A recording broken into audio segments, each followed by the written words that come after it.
Salut les amis, aujourd'hui je suis de retour pour parler du 4e tome du Cimetière des livres oubliés, donc toujours de Carlos Ruiz Zafón, le labyrinthe des esprits. J'ai fait une petite pause, vous savez, après le 3e, j'avais moins aimé le 2e, etc. J'avais vraiment envie d'aimer le dernier, je me disais que ça m'avait bien teasé ce qu'il y avait eu dans le 3e, le fait que, Vals, je l'avais bien détesté, je me disais j'espère que Daniel va se venger de lui et tout ça, qu'il va se passer des trucs cool, ou alors qu'il va accompagner un perso qui va se venger de lui. J'étais bien intéressée par tout ça, donc j'étais motivée par ce livre, même si j'étais pas ultra pressée non plus. En tout cas, voilà, j'y suis allée avec enthousiasme, en espérant l'aimer au moins autant que le premier, et donc je vais vous dire ce qu'il en a été. Résumé. Alors je vous avais dit justement qu'à la fin du précédent, Daniel avait trouvé l'ange sur la tombe de sa mère, grâce à Julián qui l'a cassé, avec la violence propre aux enfants bien sûr. Il a su que à l'intérieur il y avait un mot qui donnait une adresse pour trouver Vals, pour qu'il puisse se venger de lui. À ce moment-là, on nous a dit que ce mot venait probablement de David Martin, mais en fait ce n'était pas la vérité, et la vérité on va la découvrir dans ce 4e tome, avec un nouveau personnage qui s'appelle Alicia, et que j'ai vraiment adoré. Donc c'est cool, parce que je vous avais dit, quand on n'aime pas le personnage principal d'un livre, c'est difficile d'aimer le livre. David Martin il m'avait saoulé, donc c'était compliqué. Mais Alicia, vraiment, je l'ai bien kiffée. L'histoire commence toujours avec Daniel et Fermín qui se parlent, et Fermín qui raconte des nouvelles anecdotes à Daniel sur qu'est-ce qui s'est passé dans sa jeunesse, etc. Au début, je me disais, tiens, on va encore faire un livre du point de vue de Fermín, ce qui m'allait très bien, vu que le 3e, je l'avais bien aimé. Ça commence avec une histoire où il est balancé à la mer par le fameux Fumero, là, je n'ai pas vérifié comment s'écrivait encore une fois, donc je l'appelle comme ça. Si jamais c'était Fumeros, j'en suis désolée, mais bon, comme c'est un connard, on peut se permettre de déformer son nom. Qui le balance donc à la flotte pour qu'il crève dans une caisse avec des fusils, etc. Et lui, il arrive à s'en sortir avec une technique très innovante et intéressante auquel je m'attendais pas plus que ça. Et après avoir donc survécu à avoir été jeté à la mer, il arrive dans une Barcelone juste avant des bombardements. Il arrive là-bas pour dire à une femme qu'il n'a pas retrouvé son mari, pour lui annoncer une mauvaise nouvelle, mais cette femme n'est pas là et il trouve juste une petite fille qui vit avec sa grand-mère, petite fille qui est Alicia, et la grand-mère lui dit « Non, de toute façon, casse-toi, tu viens juste annoncer des mauvaises nouvelles », mais bon, elle lui dit pas trop méchamment parce que... d'ailleurs, elle lui dit elle aurait été plus heureuse, ma fille, si elle t'avait choisi toi plutôt que le mec a disparu. Donc, pour dire qu'elle est pas du tout désagréable avec lui, mais bon, elle lui dit laisse tomber, ça sert à rien ce que tu fais. Et en fait, à ce moment-là, il y a des bombardements, donc la grand-mère meurt, Fermín essaye de sauver Alicia, mais il la perd dans un moment où il y a tout qui explose et ils sont séparés par la force des choses, on va dire, genre une explosion qui les projette dans des directions différentes, etc. Et il la retrouve jamais, il a beau la chercher dans toute la ville, il la retrouve jamais. Donc il se dit, la première fois qu'un enfant était sous ma responsabilité, j'ai pas pu la sauver, etc. Donc il s'en veut. Et après, nous, on va voir Alicia qui maintenant est adulte, et qui est une espèce d'enquêtrice privée. Je dis bien espèce parce que son chef a l'air quand même assez louche, et il y a l'air d'avoir des gens plus ou moins recommandables dans son service, là aussi entre guillemets. C'est jamais vraiment dit clairement ce que c'est, mais bon, c'est un peu une enquêtrice, une détective, un peu une espionne, un peu beaucoup de choses. On lui a appris à filer les gens, à mentir aux gens, à avoir vraiment des visages différents en fonction de ce dont elle avait besoin. Enfin, je dis on, mais c'est son chef qui s'appelle Leandro, qui lui a appris tout ça, parce qu'il l'a recueillie quand elle était adolescente et qu'elle était en train de mal tourner. Et donc, elle lui doit tout, c'est vraiment son mentor, etc. Et donc il lui dit « Va enquêter sur Vals, qui a disparu ». En parallèle, on voit quelques petits chapitres avec la fille de Vals, qui s'appelle Mercedes, qui kiffe son père. Donc on voit tout de suite que l'auteur a pas pris le chemin qu'on s'attendait, parce que moi je me disais « Vals, on va le détester, et on va aimer le détester, et on va lui voir une vengeance contre lui ». Mais en nous mettant le point de vue de Mercedes, sa fille chérie, qui le kiffe, directement on est dans une espèce de dissonance cognitive où on se dit... en fait ça va nous faire un peu de mal s'il lui arrive quelque chose, parce que sa fille elle l'aime et lui il aime sa fille aussi, même si c'est un gros connard par ailleurs. Voilà, il y a un petit malaise déjà qui s'installe avec ça. On sait aussi que Vals a épousé une femme qui est quasiment dans le coma, qui souffre atrocement, etc., qui est constamment sous sédatif, etc., mais qui avait une fortune et que comme ça il profite de sa fortune. Donc là on voit bien aussi quel genre de mec c'est, mais malgré ça il s'occupe d'elle entre guillemets, il lui parle gentiment et tout, donc est-ce que c'est vraiment mal ? Ça se discute. En tout cas, sa fille, il a l'air de vraiment l'aimer, et elle, c'est sûr qu'elle l'aime vraiment. Et donc, Vals reçoit des menaces Suite à quoi, il part en voiture avec un de ses hommes de confiance et il revient jamais. Et donc après, l'enquête est lancée, on envoie Alicia plus un mec qui s'appelle Vargas, qui est vraiment le cliché du vieux flic sympa qui va s'attacher à la petite jeunette et qui était censée être à la retraite, qui est un peu anticonformiste et du coup, elle aussi, elle va s'attacher à lui alors qu'en général, elle détestait travailler avec quelqu'un et tout. Enfin, là-dessus, leur relation était hyper prévisible, mais c'est quelque chose qui est toujours sympa à voir et ça va se passer comme on le pensait, jusqu'à un certain point, comme toujours. Donc c'est bien cool. Et donc on va avoir ces deux, j'allais dire flics, mais c'est pas vraiment des flics, ces deux détectives qui vont enquêter sur la disparition de Valls, avec pour but de le retrouver, de savoir qui l'a enlevé, quelle est cette conspiration contre lui, etc. Et ça va les amener à fouiller dans Barcelone, du côté de la librairie Sempere, évidemment. Bon, pas que, hein, mais ils vont passer quand même dans le coin, et comme Alicia va rapidement trouver un livre sur lequel il y a des escaliers qui ont l'air de tourner à l'infini, et qui s'appelle justement l'entrée du labyrinthe ou quelque chose comme ça, dans le tiroir de, j'allais dire de Manuel Valls, bon, de Maurizio Valls, ça va sûrement m'arriver souvent. Et donc elle a trouvé ce livre, qui est apparemment un livre très rare d'un certain Victor Mattei ou Mattei, ou je sais pas comment on doit le prononcer. Je vais dire Mattei, allez, on va rester comme ça. Qui est aussi un écrivain maudit de la même époque que David Martin, et du même éditeur, je crois, et qui a aussi disparu dans la prison de Valls. Donc ça donne l'idée qu'il peut peut-être y avoir une conspiration contre lui de la part de tous les gens à qui il a fait du mal dans sa vie, etc. Ce livre étant très rare, il y a plein de collectionneurs qui sont intéressés pour le récupérer. On conseille à Alicia d'aller parler justement à la librairie Sempere pour trouver des acquéreurs pour le livre, etc. Parce qu'elle, elle dit qu'elle veut le vendre, mais c'est pour voir qui sont les gens intéressés par ce genre de livre, pour voir si ça l'amène à des pistes intéressantes par rapport à Valls.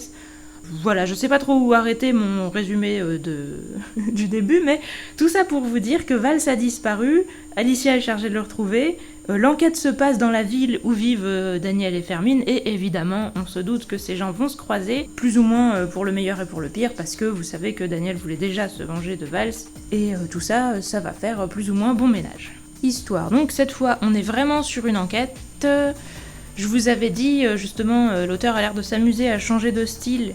Alors c'est quand même pour moi assez difficile de définir quels sont les styles, même si c'est vrai que le deuxième que j'avais moins aimé, ça faisait très roman d'espionnage, je sais pas, un peu course-poursuite, suspense, tout ça. Celui-là c'est beaucoup plus enquête vraiment, où d'ailleurs, encore une fois, ça fait penser, j'allais dire, à Columbo et compagnie. On voit le mec au début qui est chez lui, qui disparaît. Enfin, voilà, il a reçu des lettres de menaces et on le voit un peu avant qu'il disparaisse, ça lance entre guillemets l'enquête. Après, on suit Alicia et les indices qu'elle trouve, les gens à qui elle parle. Au début, on voit pas trop ce que Daniel vient faire dans tout ça, même si on se doute que tôt ou tard, ils vont se croiser. Évidemment, c'est ce qui va arriver.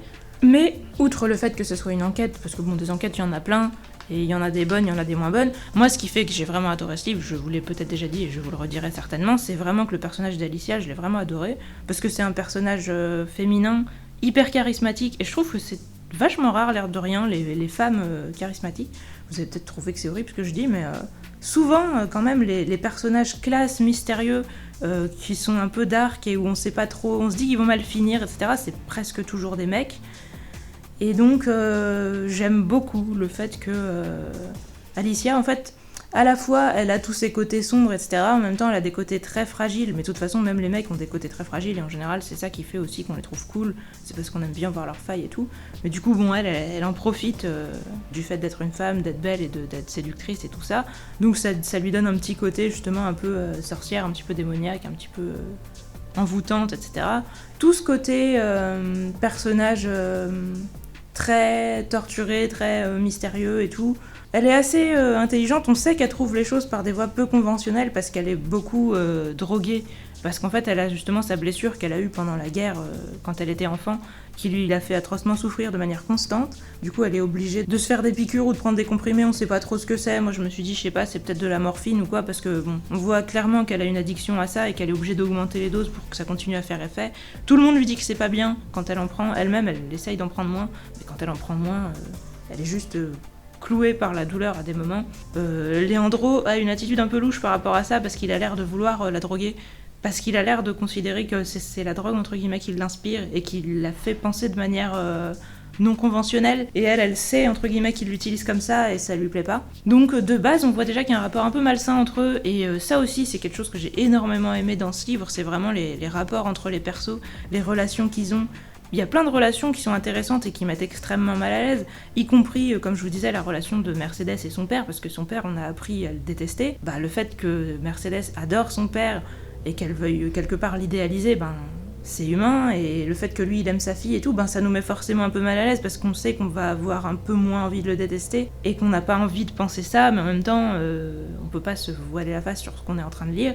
Et puis on se doute que un peu tout le monde, entre guillemets, a des bons et des mauvais côtés, donc c'est perturbant, et ce livre, c'est vraiment ce que j'ai aimé dedans, c'est qu'il y a plein de choses perturbantes et intéressantes justement parce qu'elles sont perturbantes. Il y a plein de choses sombres et tristes, il y avait déjà beaucoup de mélancolie dans le premier, et dans les suivants aussi, c'était assez noir, etc. Mais dans le deuxième, il y en avait tellement que j'avais pas réussi à y croire.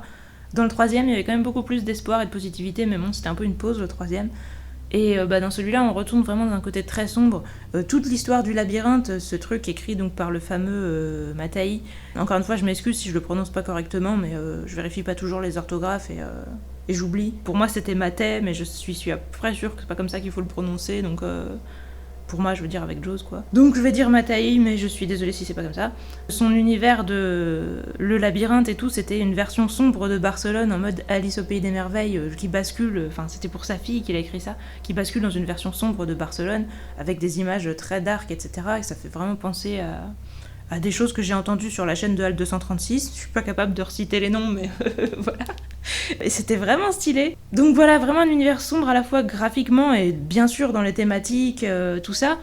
Et cette fois, on va voir des gens souffrir, se faire torturer, souffrir physiquement, etc. Parce que moi qui me plaignais que dans le Sceau des sorcières ou quoi, on voyait rien, tout était ellipsé, etc. Puis on nous disait sans arrêt qu'il y avait de la torture alors qu'on nous en parlait de manière tellement banale que soit j'avais l'impression que ça n'existait pas, ou soit c'était carrément ellipsé. Bon, là, il y en a vraiment des choses horribles physiquement et tout, donc si vous aussi vous aimez, entre guillemets, souffrir en vous représentant des choses horribles de la vie, là vous allez pouvoir avoir... votre content. Je sais pas pourquoi je me suis embarquée dans une phrase comme ça, je sais même plus comment la conclure. Donc histoire, on est dans une enquête, mais une enquête avec des persos très sombres, très profonds, et beaucoup de torture et de, j'allais dire, de spirale psychologique, dans le sens où les gens vont profond en eux-mêmes pour découvrir des choses assez horribles. Quelque part, on peut se dire que si on n'a pas vu ces pires aspects, on se connaît pas réellement soi-même, et en gros, c'est ce que les persos vont se confronter à leur côté les plus sombres dans ce livre, et c'est ça qui est super cool. Le concept, c'est de faire une enquête dans le même univers qu'on connaissait déjà, toujours avec ces thématiques très réalistes sur tout ce qu'il y a de triste dans la vie. Je sais pas comment être plus précise, parce que le fait de vieillir, de perdre les gens qu'on aime, le fait de haïr et que la haine mène plutôt à l'autodestruction qu'à quelque chose d'intéressant, les gens qui sont entre guillemets voués aux ténèbres, si je puis être aussi lyrique, pour dire que c'est des gens qui n'ont pas de proches, etc. Et les seules personnes qui connaissent les mettent dans des choses sombres. Du coup, ils peuvent pas vraiment en sortir. Et on peut pas vraiment leur vouloir d'y être. Et on peut être triste pour eux, mais on sait qu'on pourra pas les changer. Donc vraiment ce côté, les choses tristes, mais qu'on sait qu'on peut pas vraiment changer. Et regarder les gens heureux, être mélancolique, savoir qu'on peut pas en faire partie. Enfin, tout ça, c'est pas vraiment le concept, mais c'est un peu la marque de fabrique de l'auteur qui fait que c'est pas juste une enquête, en fait. C'est vraiment quelque chose, encore une fois, qui est beaucoup plus profond et psychologiquement intéressant, et c'est pour ça que c'est bien. Et je suis très contente que cet auteur ait fait une enquête, parce que j'aime bien les enquêtes. Clairement, les enquêtes banales, ça m'intéresse pas, mais j'aime bien les enquêtes bien faites et intéressantes, et quand la psychologie des persos est cool, et là c'est complètement le cas. Déroulement de l'intrigue, alors on suit beaucoup Alicia, mais on suit aussi Daniel et Fermine. On suit un peu tous les persos qu'on connaissait déjà, hein. Alicia c'est le nouveau perso. On va avoir des nouveaux persos, comme je vous avais dit, avec Alicia, vu que voilà, il y a son mentor Leandro, il y a son collègue Vargas, avec qui... J'allais dire Fargas, oui. Enfin, Fargas, il fabrique des Pokéballs avec Corsia, ça n'a aucun rapport. Vargas, qui est donc son collègue pour cette enquête précisément. On va revoir évidemment Maurizio Valls, sa fille, d'autres gens dont je peux pas vraiment vous dire qui ils sont sans spoiler. Il y a vraiment beaucoup de nouveaux persos, j'ai eu peur de pas tous les retenir. Ah oui, et il y a un nouveau méchant, un successeur de Fumero, qui s'appelle Endaya, un flic qui se revendique un successeur de Fumero, qui dit qu'il a appris auprès de lui ses méthodes, etc. Donc ça vous donne une idée. Du coup, moi qui pensais qu'on allait avoir un méchant Valls en mode politicien véreux, etc., en fait non, on va vraiment être sur le même type de méchant que dans le premier tome. C'est un méchant qui, encore une fois, j'ai pas trouvé ni classe ni intéressant, mais qui fait très peur. Quand il arrive face à un perso que vous connaissez, que vous aimez bien, Vous êtes en mode... Est-ce qu'il va... Enfin non, vous êtes pas bien. Vous vous dites... Vous savez pas si votre perso va y survivre et vous êtes angoissé tout de suite. Et ça met vraiment mal à l'aise et ça met... Voilà. Il y a des scènes qu'on voit avec lui sont vraiment perturbantes parce qu'en fait on voit des gens qui se résignent à être tués, violentés, arrêtés ou quoi parce que ils ont l'impression de pas avoir le choix. Et c'est ça qui est vraiment horrible. Parce qu'on peut tous se dire que dans cette situation-là, on résisterait. Mais en fait, quand on y est, justement, on se rend compte qu'on ne sait pas comment se comporter. Et que quand la seule personne qui est avec nous, justement, nous donne des ordres, même si on sait que cette personne va potentiellement nous détruire, sur le moment, on a tendance à obéir par réflexe, parce que c'est tout ce qu'on sait faire et tout ce qu'on a fait pendant notre vie, et qu'on voit pas quoi faire d'autre.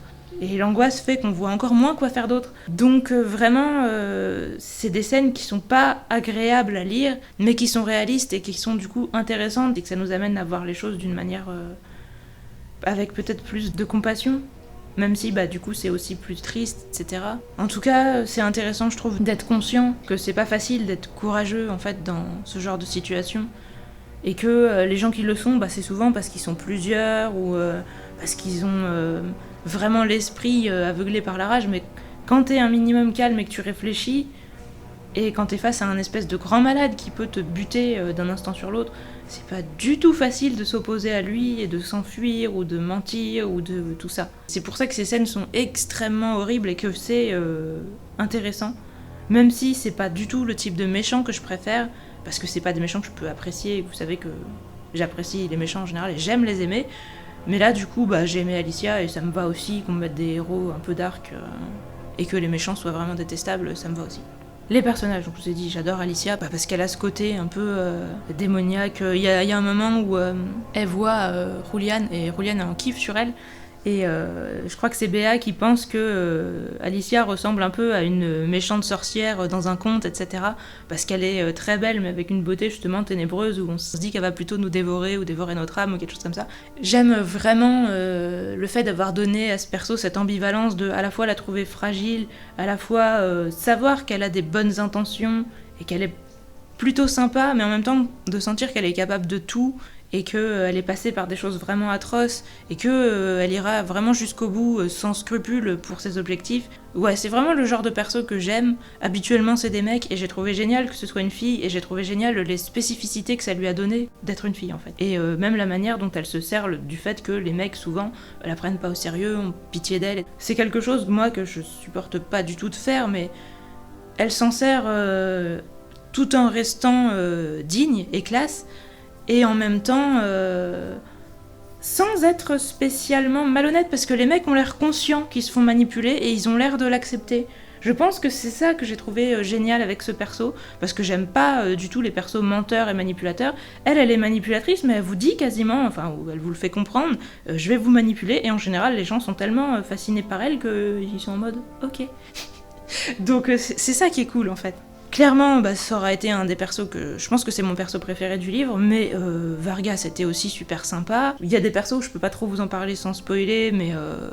Non, il y a plein de persos cool. Fermine est toujours cool, il est toujours là. J'ai lu son nom, alors maintenant je sais qu'on dit Fermín Romero de Torres.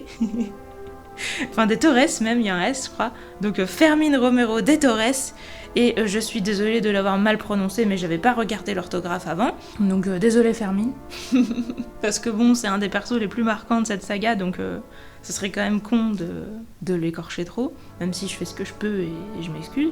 Parce que voilà, je vais pas toujours vérifier tous les orthographes de tous les noms, des fois j'y pense pas en fait. Donc lui, il est toujours aussi cool. Daniel, avec son côté dark qui vient de popper, alors qu'avant il était très innocent. On sait pas trop où il va aller, et ça aussi c'est intéressant. Franchement, il y a beaucoup de choses dont je peux pas vous parler sans spoiler malheureusement, mais les persos sont vraiment cool. Même ce qui se passe avec Vals, c'est cool. Ce qui se passe avec Mercedes, c'est cool. Enfin, franchement, allez-y parce que les persos, c'est vraiment un des gros points positifs, quoi. Apparence, alors, Alicia, elle est belle, elle boite à cause de sa blessure à la hanche, elle a des yeux verts. Justement, comme je vous disais, elle ressemble à une méchante de dessin animé... genre une sorcière très jolie avec un côté ténébreux, etc. Tout le monde la trouve très flippante et très belle en même temps. Il y a des gens qui disent genre qu'ils ont pensé que c'était le visage de la mort ou des choses comme ça. Enfin, c'est super classe. Donc ouais, on a son apparence et en plus, elle a vraiment tendance, comme je vous disais, à se déguiser différemment, à se maquiller différemment, à s'habiller différemment, etc. en fonction du rôle qu'elle a envie de jouer pour la journée, de quel personnage elle incarne pour manipuler son auditoire. Et les gens sont toujours un peu conscients que c'est un personnage, mais ils sont tellement séduits qu'ils se laissent un peu faire par fascination, même s'ils se disent qu'ils sont en train de se faire entuber. Et ça, je trouve ça super cool. Après, Vargas, il est vieux, il a rien de spécial. Je sais que Leandro, il me semble qu'il a des yeux genre bleu très clair, un truc comme ça, et il a vraiment l'air d'un espèce de papy super sympa. Un mec qui parle toujours avec une voix douce, qui est toujours très réconfortant, etc. Où t'as vraiment l'impression d'être entouré, d'être bien, qu'on s'occupe bien de toi et tout quand il est là, donc voilà. On nous parle, oui, de Mercedes, comment elle s'est fait belle au bal juste avant que son père disparaisse, qu'elle a pris une des robes de sa mère, etc. Donc on nous parle aussi d'elle, de comment elle est habillée et tout. Vals, il va lui arriver des bricoles, donc je peux vous dire qu'on va nous parler de sa dégradation physique. Moi, j'ai trouvé ça bien. Il y a un des mecs qui l'a enlevé, qui a un masque et tout. Les gens avec des masques, c'est toujours cool. Franchement, ouais, sur les apparences aussi, il y a plein de trucs cool. Il y a encore plein de persos qu'on voit vieillir et c'est toujours triste. Sur les personnalités, ben voilà, je vous en ai parlé. Beaucoup de gens qui ont des choses sombres à l'intérieur et qui doivent y faire face et qui y font face de manière diverse. Tout le monde n'a pas la même réponse à ce genre de questions. Il y a des gens qui arrivent à rester un peu du côté lumineux et d'autres qui sombrent complètement du côté obscur. Et ça, c'est cool parce que justement, vous en aurez pour tous les goûts. Si vous avez plus envie justement d'être d'un côté ou de l'autre, normalement, vous aurez toujours quelqu'un qui vous correspond. Moi, voilà, je me suis vraiment plus sentie à ma place du fait qu'il y avait Alicia, hein, clairement. Évolution, Alicia, escalade l'évolution, oui, mais c'est une évolution, encore une fois, plutôt qui va comme une spirale dans le négatif. Mais elle peut s'en sortir à sa façon. Donc oui, il y a de l'évolution. Daniel, il y en a très clairement, parce qu'il va avoir un truc auquel il va devoir faire face. Vraiment, justement, il va devoir faire face à ses côtés sombres, ses côtés qui ont un désir de vengeance, etc. Et on va voir comment il va s'en sortir, donc ça aussi, c'est une évolution. Après, il y a peut-être une petite évolution dans son couple avec Béa, mais ça, c'est pas... On nous parle vraiment plus des problèmes que des solutions. Enfin, on sait pourquoi c'est réglé, mais c'est parce que Daniel... En gros, si Daniel règle ses problèmes, ça va régler aussi ses problèmes de son couple, donc je sais pas si on peut vraiment en parler. Mercedes, il y a une évolution, même si encore une fois c'est plutôt une évolution vers le négatif. Vals aussi. Donc oui, il y a clairement des évolutions, il y en a beaucoup qui sombrent, mais d'une certaine manière ça souligne encore plus ceux qui vont pas complètement vers les ténèbres, encore une fois, donc c'est sympa. L'univers et les créatures, c'est toujours Barcelone. Alors comme je vous disais, il y a ce côté, genre une seconde Barcelone de ténèbres, etc. Avec genre du sang qui... Enfin, je sais pas, genre des tentacules de sang qui sortent des caniveaux, je sais pas. Je dis des trucs, je me rappelle plus si c'est dans le livre, mais c'est pour vous donner l'ambiance, pour vous montrer, en gros, des images qui vous font sentir que la ville cache mal, qu'elle a un passé sanglant. C'est vraiment l'idée de dire que dans les recoins sombres, on voit encore la monstruosité de ce que cache le paraître, etc. de la ville. Je trouve ça cool. Il y a tout un délire autour, encore une fois, du cimetière des livres oubliés, des livres... Enfin, genre de labyrinthe de livres, parce que Alicia, elle a vu le cimetière des livres oubliés quand elle était enfant, mais elle croyait que c'était un rêve, donc elle rêve, entre guillemets, de couloirs avec plein de livres partout, et elle aimerait vraiment revoir ça, etc. Donc il y a des visions comme ça, un peu onirique, comme Alicia, je vous disais, est beaucoup droguée, des fois elle fait des rêves où elle voit des choses un peu hallucinatoires. Donc il y a une ambiance comme ça un peu onirique, mais ça empiète pas sur le réel au point de David Martin et tout ce qui s'est passé avec lui. Moi, ça m'a pas dérangé. Je pense pas qu'il y ait vraiment un doute sur ce qui est réel et ce qui l'est pas, etc. En général, on sait quand est-ce que Alicia était droguée, quand est-ce qu'elle était dans la réalité. Des fois, il y a des choses sur lesquelles elle a des doutes et sur lesquelles elle est mal à l'aise à cause de ça. On partage ce qu'elle ressent, mais il n'y a pas le côté où on sait pas ce qui est réel et ce qui l'est pas, comme chez David Martin. Donc moi, j'ai bien aimé, j'ai pas eu de problème et j'aime bien ce côté onirique sombre. Logique et cohésion. Alors il y a des choses où je suis pas sûre d'avoir tout compris parce que ça va très loin dans les complots, les enquêtes, les trucs. Il y a vraiment des choses où on pense qu'on comprend mais finalement c'était pas ça, et puis finalement il y a des gens qui font un complot par-dessus le complot, etc. Je vous dirai tout ça en spoil parce que je peux vraiment pas trop vous en dire là. Moi je pense pas avoir vu de problème, enfin j'ai pas vu de problème, mais peut-être que j'ai pas tout compris. Je vous dirai ce que j'ai compris, je pense que j'en ai compris suffisamment, mais si vous avez compris des choses que j'ai pas compris, vous pourrez m'informer. En tout cas, j'ai pas de problème avec la logique et la cohésion. Mystère et découverte. On veut au début découvrir qui a enlevé Vals et pourquoi. Mais rapidement, ça passe un peu au second plan et on a surtout envie de comprendre qu'est-ce que font psychologiquement les divers protagonistes qu'on suit. Parce que, en fait, on voit bien justement que les gens ont des côtés sombres et on a envie de voir où ça va les mener. En fait, ouais, c'est plusieurs quêtes un peu intérieures, etc. qu'on suit, et je trouve que c'est plus là-dessus qu'il y a du suspense et de l'intérêt, parce que rapidement, l'enquête, on va comprendre que c'est un imbroglio pas possible, et que, en fait, c'est pas vraiment le problème. Le problème serait peut-être plutôt de se demander à qui on peut faire confiance, quels sont les traîtres, à quoi ça sert entre guillemets de vivre quand tout le monde nous a trahis, enfin ce genre de choses. C'est plus psychologique, enfin l'enquête passe au second plan au bout d'un moment, je trouve. Mais du mystère et de la découverte, il y en a, et c'est vraiment le mystère et la découverte des persos et de ce qu'ils ont en eux. On nous dit vraiment beaucoup, voilà, les gens, vous les avez peut-être en face, etc., mais vous savez pas exactement ce qu'ils ont au fond d'eux, etc., et tout le monde a des côtés sombres et tout. Et bah, c'est toujours vrai, c'est peut-être un peu banal, mais en tout cas, c'est bien illustré dans ce livre. L'écriture, ben, elle est toujours aussi bonne. Bon, on nous a reparlé de l'infini silence de Dieu, je me suis dit, tiens, il aime vraiment ça, cet auteur. Il y a un truc qui m'a énormément plu, c'est dans la fin du livre, quand on suit Julian qui veut devenir écrivain en grandissant. Parce que oui, il y a une partie comme ça à la fin du livre. Il y a Julian Carax qui lui dit « On écrit pour soi, on réécrit pour les autres ». C'est une citation de mémoire qui m'a marquée, parce que je me suis dit « Ah ouais, c'est super vrai en fait ». Parce que au départ, pour écrire, en général, ça vient de nous-mêmes. Enfin, si vous écrivez pour les autres, je pense que ça va pas marcher, parce que au niveau du contenu, ça risque d'être vide. Au départ, on écrit vraiment pour soi, et au départ, on est mal à l'aise avec la réécriture parce qu'on sait pas quoi changer, et on a l'impression que ça va durer à l'infini si on commence à changer des choses, et que si on s'embarque là-dedans, on va jamais rien sortir. Donc on a tendance à se dire fuck, de toute façon, je m'en fous, j'écris pour moi. Mais en fin de compte, quand on commence vraiment à vouloir publier les choses, des fois, c'est les gens qui vont nous dire non mais ça va pas, ça va pas, et on est obligé de les écouter si on a vraiment envie de, justement, d'être lu, et pas seulement d'écrire pour nous. Et puis nous-mêmes, quand suffisamment de temps est passé après qu'on a écrit, on devient un autre, et du coup on peut recorriger nous-mêmes ce qu'on a écrit en se disant bah maintenant il y a ça et ça qui me dérange, et plus de temps est passé et plus on a changé nous-mêmes au fur et à mesure qu'on écrivait, plus on a envie de modifier des choses chez nous-mêmes, plus on se détend avec ça, et plus on se dit non mais bien sûr que quand je vais écrire ce sera pas définitif et que je recorrigerai des trucs derrière, mais ça met du temps en fait pour se dire ça.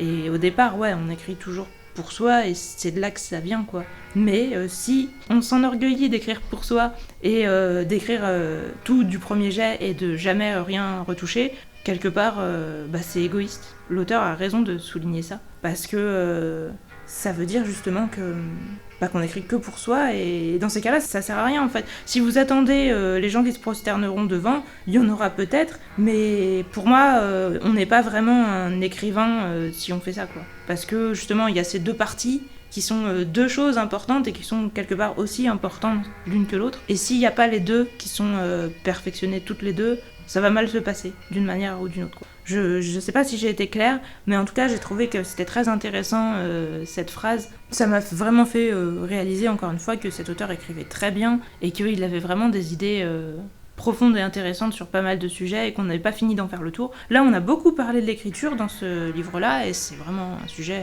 forcément qui m'intéresse, vu que j'écris aussi, et je pense que ça intéresse aussi les gens qui lisent, donc c'était vraiment un bon côté. L'écriture elle est aussi bonne que dans le premier, même si j'ai peut-être été moins émue, j'ai pas été écrire, j'ai pas vraiment, voilà, je sais pas, il y a quelque chose qui m'a moins atteint émotionnellement, mais le personnage d'Alicia, c'est celui que j'ai le plus aimé, je pense, depuis le début de la saga, et j'étais beaucoup triste ou un peu énervée, je savais pas si ça venait du livre ou de ma migraine ou quoi, mais j'étais pas très bien en lisant ce livre, et je pense quand même que c'est aussi l'écriture qui fait qu'on a cette tension émotionnelle où on a vraiment l'impression de ressentir quelque chose justement de dur à supporter, et c'est assez rare de ressentir ça, donc c'est, je pense, vraiment un signe de qualité, même si tout le monde aimera peut-être pas ça, parce qu'il y a peut-être des gens qui vont trouver que ils préfèrent les livres qui les mettent dans des états d'esprit positifs, et là vraiment moi je trouve ça très badant, mais ça peut être agréablement badant et fascinant aussi. Poésie et contemplation, oui, il y en a, comme je vous disais, les paysages de Barcelone sombres, même la guerre au début, enfin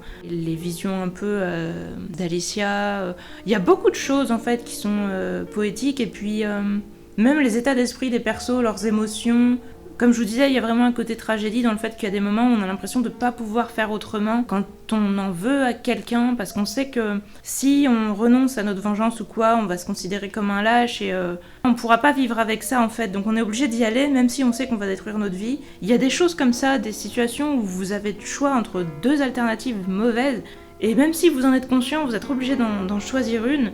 Et les scènes où c'est décrit, je les trouve vraiment très poétiques. Suspense et action, il y en a aussi beaucoup. Il y avait des scènes d'action bien décrites, où j'ai pas du tout eu l'impression qu'un perso était figé pendant que les autres lui tapaient dessus, n'est-ce pas ? Les gens agissaient des deux côtés, et quand il y en avait un qui gagnait sur l'autre, l'autre ne restait pas sans rien faire, etc. Enfin, il y avait du suspense jusqu'au bout. Vous saviez pas qui allait mourir, qui allait tuer, etc. Et étant donné qu'on est avec beaucoup de persos violents, sans scrupules et compagnie, il y a beaucoup de suspense, et les scènes d'action, j'étais vraiment dedans. Il y a les deux, et ça c'est vraiment cool, c'est vraiment une qualité.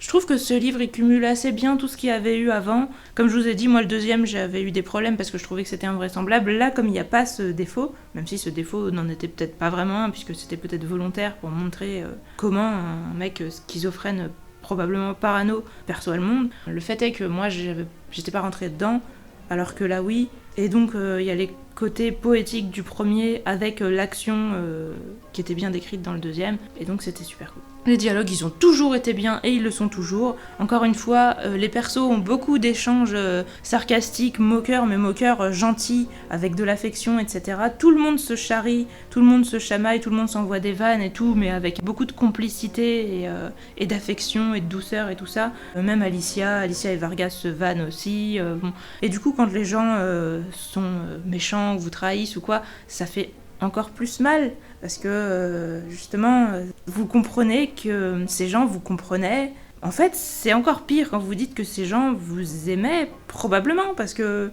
votre amour, il n'est pas venu de nulle part, etc. Et pourtant, ils peuvent quand même vous vouloir du mal. Enfin, il y a vraiment quelque chose qui est très perturbant là-dedans et que je trouve extrêmement intéressant. Donc, que ce soit dans les bons ou dans les mauvais moments, les dialogues sont vraiment bien faits. Et dans la vraie vie, c'est pas aussi beau, j'ai envie de dire. Les dialogues sont pas aussi stylés, mais là ça illustre bien les émotions profondes justement et un peu ambivalentes, où on peut avoir envie de taquiner quelqu'un parce qu'on l'aime, etc. Enfin, le côté où justement on se chamaille avec les gens pour se sentir bien, pour se sentir chez soi d'une certaine manière, parce qu'on a des rapports de force entre guillemets amicaux avec les gens qu'on aime, qui sont un peu ritualisés et qui ont une manière exacte de se dérouler et qui nous rassurent. Encore une fois, un peu comme des chiots ou des louveteaux ou quoi qui se chamaillent, quoi. C'est quelque chose où on sait très bien qu'on va pas se blesser, etc. Mais justement, c'est un jeu qui nous aide un peu à nous entraîner aussi, à nous battre, ou ça nous entraîne à la vraie vie où il peut y avoir du danger, et c'est quelque chose qui nous fait du bien et qui nous réconforte et tout.